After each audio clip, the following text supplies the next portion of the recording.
성경을 읽으면 지혜를 얻고 성경을 믿으면 구원을 얻네. 성경의 교훈을 따르는 자는 거룩한 성품을 이루어가리. 안녕하세요. 오늘도 이 새벽에 주님 앞에 나오신 여러분 모두를 진심으로 환영합니다. 매일 아침마다 예수님을 만나는 것이 우리의 큰 특권이요 또 축복입니다. 7월 26일 일요일 성령을 보내리라는 예수님의 약속. 오늘의 말씀 요한복음 15장 26절에서 27절. 내가 아버지께로부터 너에게 보낼 보혜사 곧 아버지께로부터 나오시는 진리의 성령이 오실 때에 그가 나를 정언하실 것이요 너희도 처음부터 나와 함께 있었으므로 정언하느니라. 그가 와서 죄에 대하여 의에 대하여 심판에 대하여 세상을 책망하시리라. 오직 성령이 너희에게 임하시면 너희가 권능을 받고 예루살렘과 온 유대와 사마리아와 땅끝까지 이르러 내 정인이 되리라 하시니라. 생각할 문제. 왜 예수님이 떠나가는 것이 제자들에게 유익인가? 전도 과정에서 작용하는 성령의 역할은 무엇인가? 우리는 어떻게 성령의 충만함을 경험할 수 있을 것인가? 성령은 오늘 우리와 무슨 관련이 있는가 하는 내용을 살펴보겠습니다. 첫 번째, 왜 예수님이 떠나가는 것이 제자들에게 유익한가? 자, 이것은 제자들에게 참으로 이해하기 어려운 문제였습니다. 왜냐하면 예수님이 자기 곁에서 얼마나 큰 힘과 용기가 되었는데 정말 그 좋으신 예수님이 떠나가는 것이 이 세상의 어떤 것보다도 더 슬프고 고통스러운 일인데 왜 그것이 유익이 된다고 하셨는지 제자들이 몹시 이해하기 어려웠습니다. 내가 너희에게 실상을 말하노니 내가 떠나가는 것이 너희에게 유익이라. 내가 떠나가지 아니하면 보혜사가 너희에게 오시지 아니할 것이요 가면 내가 그를 너희에게 보내리니 그가 와서 죄에 대하여 의에 대하여 심판에 대하여 세상을 책망하시리라. 자, 구약시대 때 하나님은 어디에 계시는가 하면 성소의 중심에 지성소의 언약궤 위에 쉐키나 영광으로 계셨습니다. 그래서 구약 성경에 하나님은 그들의 마을의 중심에 계셨습니다. 예수님의 성육신을 통하여 예수님은 제자들과 함께 또 그들 곁에 계셨습니다. 이에 12를 세우셨으니 이는 자기와 함께 있게 하시며 또 보내사 전도도 하며 성령을 통하여 예수님은 이제 그들 곁에 계신 것이 아니라 우리 안에 계시겠다고 약속해 주셨기 때문에 참으로 이것은 우리에게 어느 것보다도 크고 놀라운 축복입니다. 내가 아버지께 구하겠으니 그가 또 다른 보혜사를 너희에게 주사 영원토록 너희와 함께 있게 하리니 그는 진리의 영이라. 세상은 능히 그를 받지 못하나니 이는 그를 보지도 못하고 알지도 못함이라. 그러나 너희는 그를 아나니 그는 너희와 함께 거하시며 또 너희 속에 계시겠습니다. 그래서 예수님은 떠나가지만은 보혜사 성령을 통하여 영원히 우리와 함께 해주시겠다고 약속하시고 또 성령을 통하여 우리 속에 우리 안에 거하시겠다고 약속해 주셨습니다. 그래서 이제는 예수님과의 관계가 어느 때보다도 더 가까운 그런 관계가 되어졌기 때문에 큰 축복이 될 수밖에 없겠죠. 전도 과정에서 작용하는 성령의 역할은 어떠한 것일까요? 내가 아버지께로부터 너에게 보낼 보혜사 곧 아버지께로부터 나오시는 진리의 성령이 오실 때에 그가 나를 정언하실 것이요 너희도 처음부터 나와 함께 있었으므로 정언하느니라. 자, 예수님과 함께 있었던 제자들도 예수님께서 무슨 일을 하셨던 사실을 증언할 뿐 아니라 진리의 성령이 오시면 예수님의 사역에 대하여 증언하실 것이라고 이야기해 주고 있습니다.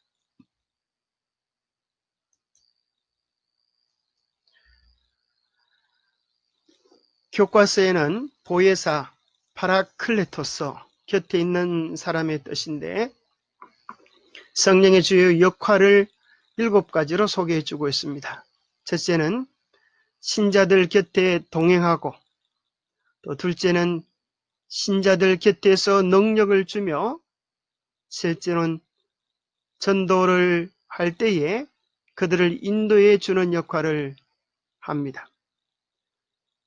예수님을 위해 증언할 때 우리는 결코 혼자가 아닙니다.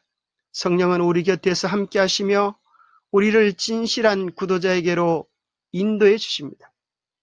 네 번째, 성령은 우리가 그들을 만나기 전에 구도자들의 마음을 준비시켜 주시는 일을 해 주십니다.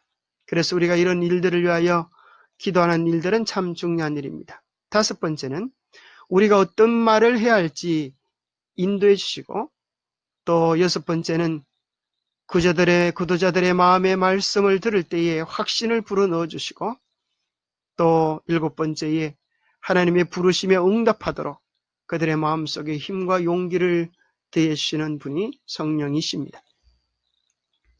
자, 성령께서 참으로 복음 전도 사업에 어떤 영향을 미쳤는지 그것에 대한 가장 큰 증명이 사도행전 자체입니다. 오직 성령이 너희에게 임하시면 너희가 권능을 받고 예루살렘과 유대와 사마리아와 땅끝까지 이르러 내 증인이 되리라. 성령이 제자들에게 임할 때에 이런 역사가 일어났습니다. 그래서 성령은 곧 그들 안에 내주하시는 예수 그리스도를 통하여 이루어졌는데, 예수 그리스도가 그들을 다스리고 통치하실 때에 사도행전 1장부터 7장은 예루살렘의 복음이 전해지고, 8장부터 12장은 유대와 사마리아에, 13장에서 28장은 땅끝까지 복음이 전파되어지는 그런 내용을 기록해 주고 있습니다. 이 모든 것들은 성령께서 무슨 일을 해 주시는지를 보여주는 참으로 놀라운 성령의 역사의 증거들입니다. 그런데 특별히 성령께서 오시면 세 가지 책망을 더해주시겠다고 하셨는데, 그것은 죄에 대하여, 의에 대하여, 심판에 대하여 책망해 주시겠다 했습니다. 그리고 세 가지를 알려주시는데, 진리의 성령이 오시면 첫째는 모든 진리 가운데로 우리를 인도해 주시는 것이고, 두 번째는 성령이 오시면 장래 일들을 알려주시는 것이고, 세 번째는 예수 그리스도의 영광을 나타내 주시는 것, 예수 그리스도의 비밀과 영광들을 우리에게 알려주는 것입니다.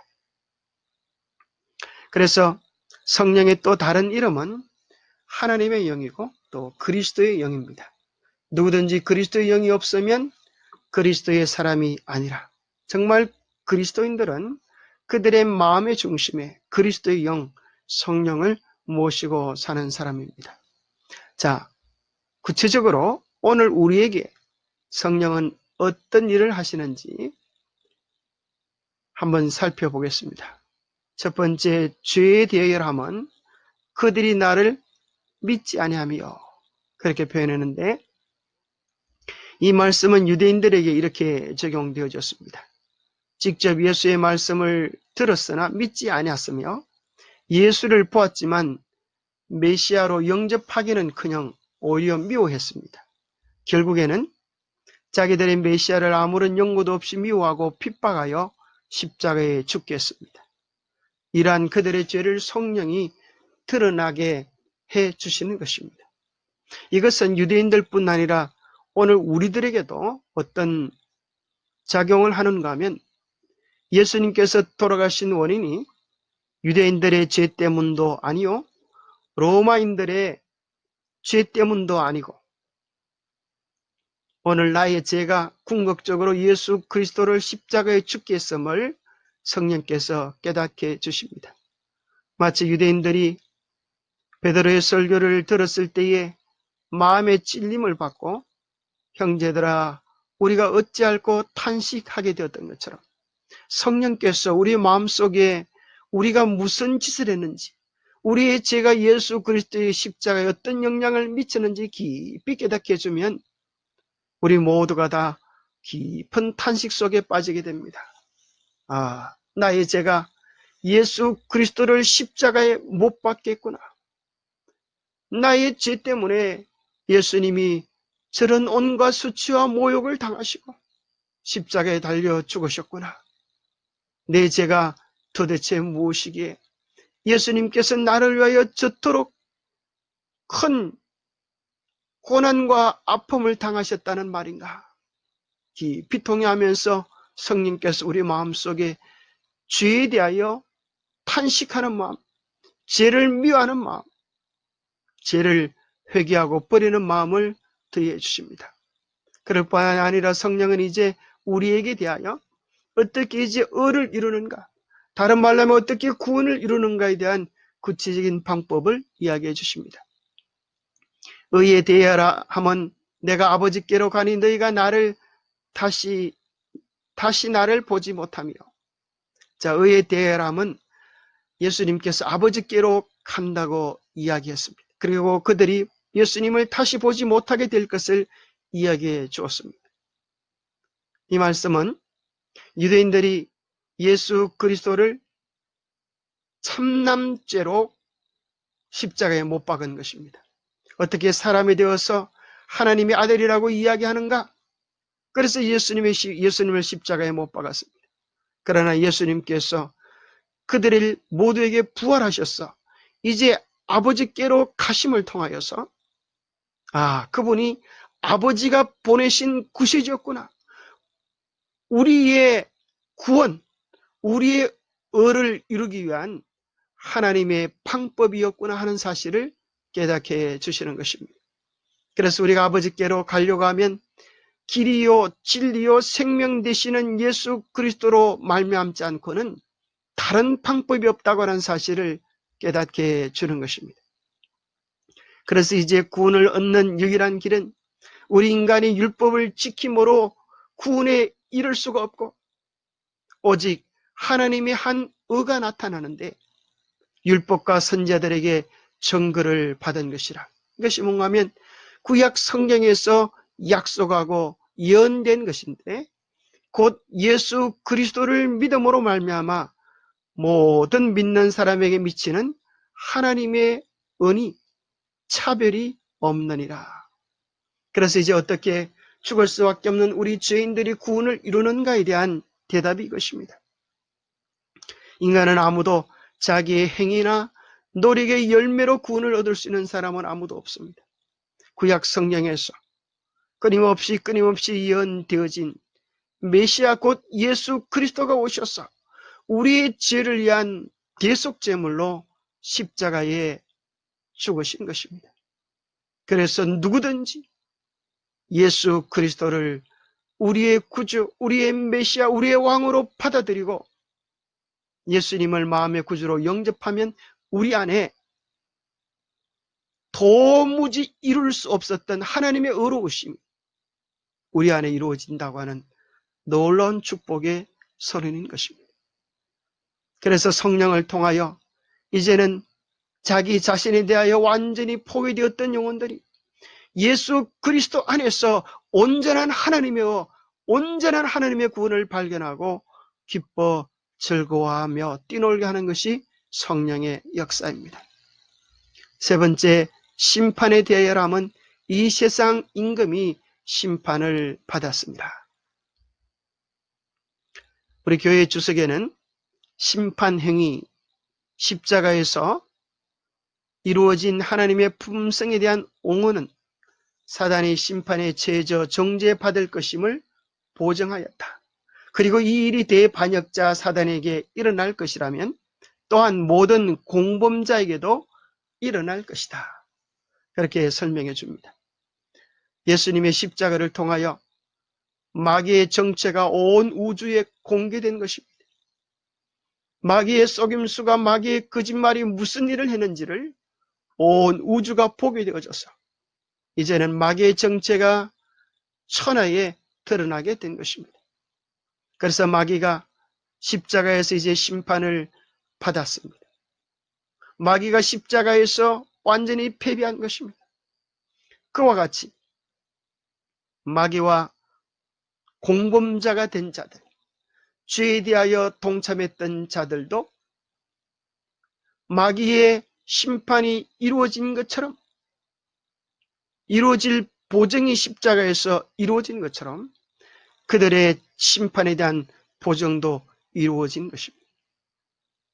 그래서 성령은 우리 모두에게 어떤 마음을 가지게 하는가 하면, 한 번 죽는 것은 사람에게 정하신 것이요 그 후에는 심판이 있으리라고 하는 무서운 하나님의 말씀을 각성시켜서 심판 앞에, 하나님의 심판 앞에 서야 하는 두려운 마음, 성령의 책망을 통하여 우리로 하여금 깊은 회개에 빠지도록 그렇게 만들어주는 것이 성령의 일입니다. 성령이 하시는 일은 우리로 하여금 죄에 대하여, 의에 대하여, 심판에 대하여 깨닫게 할 뿐 아니라 이제는 그 깊은 책망을 주셨던 주님께서, 책망을 주셨던 성령님께서 우리에게 새로운 희망으로 이끌어주고 계시는데, 그것은 우리의 구원이 되시는 예수 그리스도를 우리의 마음의 구주로 영접하게 하는 것입니다. 볼지어다 내가 문 밖에 서서 두드리노니 누구든지 내 음성을 듣고 문을 열면 내가 그에게로 들어가 그로 더불어 먹고 그는 나로 더불어 먹으리라. 예수 그리스도와 더불어 실제적으로 교제하는 삶의 축복으로 성령께서 우리를 초대하고 계시는 것입니다. 이 내용은 라오디게아 교회에 보내는 편지 속의 한 부분입니다. 오늘날 많은 사람들이 예수님을 믿지만은 이론적으로, 논리적으로 믿지, 그들의 마음 문을 열고 정말 예수 그리스도를 인격적으로, 체험적으로 그들의 마음의 왕으로 모시는 이가 많지 않습니다. 그래서 예수님은 다시금 우리에게 이야기하는 것입니다. 내가 너의 마음을 두드리고 있다. 마음 문을 열고 나를, 너희들의 좋은 친구, 너희들의 구주로 나를 모시라. 내가 너와 영원히 함께하고 싶다고 이야기해 주시는 것입니다. 성령께서 우리 마음을 녹하실 때에 우리가 그 약속을 의지하여 마음 문을 열면 주님은 이제 우리 안에 들어와 주셔서 육신을 이길 힘을 주십니다. 자, 성령께서 들어오셨다고 해서 우리 속에 육신의 뿌리, 죄의 뿌리가 완전히 말살되어진 것은 아닙니다. 그것은 언제 끝이 나는가 하면 우리 주님이 재림하시는 그날 이제 죄에 대한 것들이 다 뿌리가 건절되게 될 것입니다. 그러나 예수 그리스도를 우리가 개인의 구주로 모셨다고 해서 우리 속에 선과 악의 싸움이 끝난 것이 아니라 새로운 차원의 선과 악의 싸움이 시작되는 것입니다. 우리 속에 있었던 본성적 육신의 욕망과 새롭게 심어주신 하늘의 성품, 성령의 마음이 싸움이 일어납니다. 그래서 예수님을 믿은 자들도 여전히 육신적 욕망이 있고 성령의 이끄심이 있는 것입니다. 우리가 예수님 믿었다고 하더라도 육신대로 살면 반드시 죽을 것이고 영으로서 성령의 지도하심으로써 몸의 행실을 죽이면 살리니 무릇 하나님의 영으로 인도함을 받는 사람은 곧 하나님의 아들이라 했습니다. 우리가 처음 거듭난 것이 성령으로 인하여 거듭나게 되어졌듯이 진정한 그리스도인들은 매 순간 매 걸음 성령의 지도하심에 자기 자신을 전적으로 맡기는 그런 경험을 해야 합니다. 그래서 성령의 권세를 통하여 죄를 이기는 경험이 이어질 때에 하나님의 영으로 인도함을 받는다라고 말할 수 있겠죠. 그래서 성령의 인도하심 속에 우리가 살아갈 때 우리는 하나님의 온전한 자녀됨을 확정받게 되는 것입니다. 이어지는 성경 말씀에 너희는 다시 무수하는 종의 영을 받지 아니하고 양자의 영을 받았으므로 우리가 아빠 아버지라고 부르신다니라. 성령이 친히 우리의 영과 더불어 우리가 하나님의 자녀인 것을 증언하시나니. 그렇습니다. 예수 그리스도를 마음의 구주로 모시고 우리의 삶의 주권을 그분께 온전히 드렸을 때 우리는 이제 하나님의 온전한 자녀가 되는 것입니다. 영접하는 자, 곧 그 이름을 믿는 자들에게는 하나님의 자녀가 되는 권세를 주신 바 된 것입니다. 그러면 우리의 마음이 그분 사랑 안에 있는 절대 불변의 사랑, 그 온전한 사랑을 경험하고 너무 큰 사랑 앞에서 우리가 감히 하나님을 아빠라고 부르는 것입니다. 아빠, 아버지라고 부를 수 있는 특권이 우리에게 주어지게 됩니다. 어떤 사람이 아버지를 아빠라고 부르나요? 어린아이가, 한 말을 배우는 어린아이가 아빠라고 부르지 않습니까? 한 말을 배우는 어린아이가 만약에 말도 잘 못하는 것 아이지만 아빠 이런 아빠 이런 소리밖에 못하는 아이가 만약에 이런 말을 한번 했다고 생각해 봅시다. 아버지, 나는 아무래도 무의도식하는 것 같아요. 부모님은 저에게 가장 좋은 것들을 주시지만 저는 먹고 싸는 것밖에 할 줄 아는 게 없지 않아요? 저같이 무능한 자는 살 이유가 없는 것 같아요. 저 같은 자는 그냥 확 죽어버리는 게 좋을지 모르겠어요. 만약 여러분의 자녀가 그렇게 이야기한다면, 이제 돌 지난 자녀가 그렇게 이야기한다면 여러분 그 자녀에게 무엇이라고 말하겠습니까? 아마 깜짝 놀라면서 그 아이를 품에 안고 이야기할 것입니다. 사랑하는 아이야, 그게 무슨 말이니? 너는 우리 가정의 보배요, 우리의 기쁨의 전부란다. 너 때문에 우리가 미소 짓고, 너 때문에 우리가 어려움을 이겨내고, 너 때문에 즐거움을 얻는단다. 그렇게 이야기하지 않겠습니까? 그것이 아빠와 자녀와의 관계입니다. 그래서 우리가 하나님께 온전히 우리 자신을 바치고 성령의 주권에 우리 자신을 드릴 때 하나님의 성령이 우리 마음속에 이제는 두렵고 무서워하는 종의 영을 내쫓아버리고 양제의 영, 우리로 하여금 성령이 친히 하나님의 자녀가 되었음을 증언해 주시겠다고 하는 것입니다. 하나님의 온전한 사랑 앞에 우리의 무거운 짐들을 내려놓으실 수 있게 되기를 바랍니다. 예수님의 십자가의 보혈의 공로로 인하여 자녀됨의 특권을 누릴 수 있으시기를 바랍니다. 종과 자녀라고 하는 이런 글귀가 있습니다. 종은 주인이 진정 나의 일을 마음에 들어 하실까 생각하면서 불안과 염려로 하루를 시작하지만 자녀는 가정의 안전한 사랑 속에서 쉼을 누립니다. 종은 일솜씨 때문에 받아들여지지만 자녀는 관계 때문에 받아들여집니다. 종의 소속은 능력과 행위에 달려 있지만 자녀의 소속은 한 사람으로서의 신분 자체에 달려 있습니다. 하루를 마칠 때 종은 일로 자기의 가치를 증명해 보였다는 확신이 있을 때만 마음이 편안합니다. 그러나 자녀는 하루 종일 마음이 편하고 안전하며 내일이 와도 자기의 신분에 아무런 변화가 없으리라는 것을 압니다. 종은 일을 잘못하면 자리가 위태해집니다. 실직을 당할 수도 있기 때문입니다. 그러나 자녀는 실수를 하게 되면 부모를 속상하게 해드렸다는 것 때문에 마음이 아플 수 있고 꾸중을 듣고 훈계를 받을 수 있으나 버림을 받을까봐 두려워하지는 않습니다. 자녀는 가족의 일부이며 또 사랑을 받는 존재이므로 근본적으로 당당하며 행위가 그의 신분을 조금도 흔들어 놓지 못하기 때문입니다.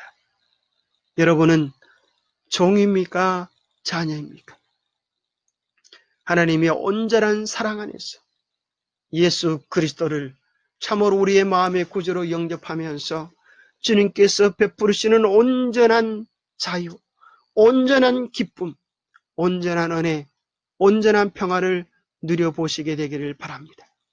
성령께서 내 안에 큰 감동과 큰 사랑으로 우리 안에 역사할 때 우리는 이제 세상을 향하여 외칠 이야기가 생기지 않겠습니까? 잠깐 기도하겠습니다. 하나님 아버지, 성령께서 우리 안에 오셔서 우리의 죄가 무엇인지, 우리가 어떻게 구원을 얻는지, 우리가 어떻게 심판대 앞에 서는지를 알려주시고 또 책망해 주신다고 말씀해 주시니 감사합니다. 성령님 우리 안에 오셔서 우리의 죄가 무엇인지를 깨닫게 해 주시옵소서. 나의 죄가 우리 주님께 어떠한 일을 했는지 깨닫게 하여 주셔서 죄를 미워하는 마음을 주시고 죄를 버리는 마음을 주시고 죄로 인하여 애통하는 마음을 허락하여 주시옵소서. 그래야 우리 스스로는 어떤 구원도 하나님 앞에 어떤 자랑도 할 수 없는 존재임을 깨닫게 도와주셔서 우리의 잘남을 자랑하지 않게 하시고 하나님께서 베풀어 놓으신 온전한 의신, 온전한 구원의 길이신 예수 그리스도를 천적으로 의지하고 우리의 소망 되시는 예수 그리스도를 나의 구주, 나의 하나님, 나의 영원한 친구로 모시게 하여 주시옵소서. 주님, 참으로 주님을 믿었다고 이야기하지만 늘 내 생각, 내 의견, 내 고집이 앞섰던 우리를 용서해 주시고 다시 한번 마음의 주권을 주님께 드리오니 주님 우리 안에 들어오셔서 우리의 삶을 통치하여 주시옵소서. 성령이여 우리 안에 오셔서 우리를 떠나지 마시고 영원히 우리의 보혜사가 되어 주시옵소서. 주님의 거룩한 인도하심, 매 순간 선악의 싸움 가운데서 우리를 지켜주시고 매 순간 성령의 주관하심이 우리 안에서 이루어지게 하여 주시옵소서. 그래야 우리의 한 번뿐인 인생이 내 고집과 나의 얕은 지식으로 인하여 망가뜨리지 않게 도와주시고 오늘 우리 자신을 온전히 성령께 드리오니 성령님 우리를 사용하여 주셔서 우리로 하여금 하나님이 기뻐하시는 도구가 될 수 있도록 도와주시옵소서. 사도행전에 뜨거움을 일으켰던 성령님 우리 안에 오셔서 다시 한번 제2의 오순절을 우리에게도 허락해 주시옵소서. 오늘도 성령을 통하여 주님과 동행하는 축복된 날이 이어지도록 우리 모두에게 복 주시옵기를 우리 주 예수 그리스도 이로 머지하여 간절히 간구하옵나이다. 예, 오늘도 함께 해주셔서 감사합니다. 오늘은 특별히 우리 영남 앞에 장막회가 코로나로 인하여 실시 현장에서 하지 못하게 되어지고 유튜브로 그렇게 진행되게 됩니다. 9시 반에 우리 재림마을이나 또 유튜브에서 우리 영남 장막회의 말씀들을 꼭 들으면서 은혜의 하루 보내시게 되기를 바랍니다. 감사합니다. 오늘도 축복된 하루 되시기 바랍니다. 감사합니다.